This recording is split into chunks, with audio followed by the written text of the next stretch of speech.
Welcome to the X-Corner. I'm here to add a very little mutation to the Superhero Crew this week. I'll be covering the X-Comics for the week of January 23rd, 2019, and this week we only have one comic, Uncanny X-Men Annual number 1. Spoilers, of course.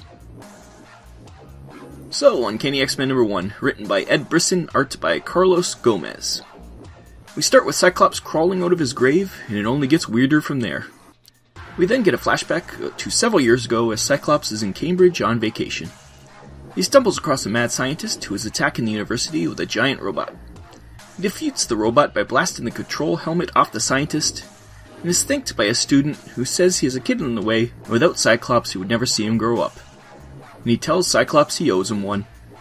Flash to the near present where Kid Cable is in the student's house. He is now working for Tony Stark and a very smart scientist.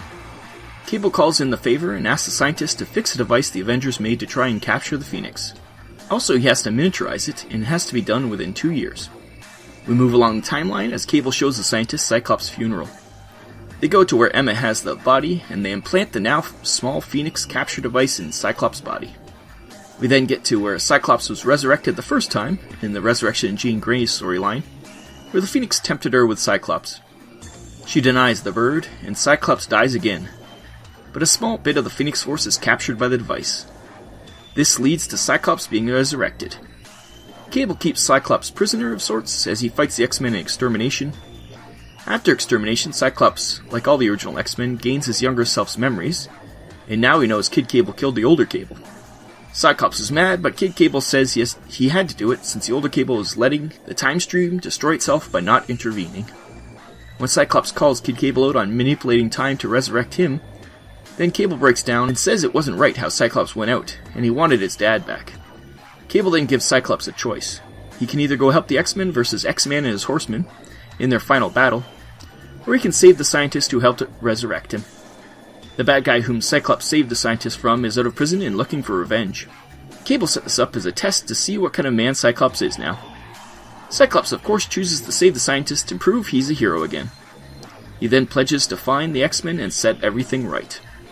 This was the redemption of Cyclops in 30-some-odd pages. For too long, Cyclops was written by people who hated him and dragged him through the mud. It was interesting that they made Cyclops into a Magneto type, but the point of Magneto was that he wasn't wrong, just a little extreme. Instead of redeeming Cyclops and letting him see the error of his ways, they killed him off-screen by a cloud of inhuman mist, the ultimate insult. I was never a huge Cyclops fan. Everyone by now should know my love of his brother Havoc as a foil to the perfect Cyclops, but Cyclops was the rock the X-Men were formed on. They had turned the foundation shaky by making Cyclops grey, and they nearly destroyed the whole thing by turning him evil. It was a boneheaded move that exemplified the creative teams before the current renaissance. This comic by Ed Brisson is both an apology to Cyclops fans and the character itself. As I said, Brisson in 30 pages fixed years of misuse that non-X fans have tormented us with. Cyclops is the moral center of the X-Men, and now he's back.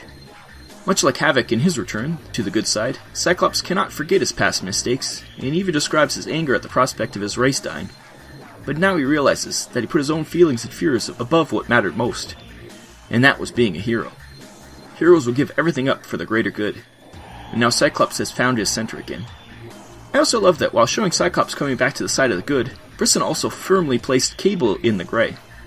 He does quite a few questionable things to set all these events in motion. It is heavily implied that he drew Cyclops to Cambridge in the beginning to ensure the events that could lead up to his resurrection could happen. And at the end, someone gave the mad scientist villain the good scientist's address to set Cyclops up for a moral choice. Cable is back to being the manipulator, willing to do anything for what he sees as necessary, and I love it. I like how this was in an annual, too. It's a nice contained story getting us caught up with Cyclops without having to piece it together over many other issues. There's something to be said about deconstructed narrative, but when you have to get from the end of Extermination where we see the resurrected Cyclops to the end of issue number 10 of Uncanny where Cyclops is out and about, you don't have much time to eke out Cyclops, like they have been doing, too much maybe, with Wolverine. This era of X-Men will be seen as a renaissance, as I have said, and it's issue like this that will solidify that. 9 out of 10, only for not giving me Havoc and Cyclops reunion, but I can wait. Next week we get the beginning of the Age of X-Man, as well as Old Man Logan's Long Goodbye, and more Cable in X-Force. We'll see you there. Keep reading X-Comics, because they are awesome.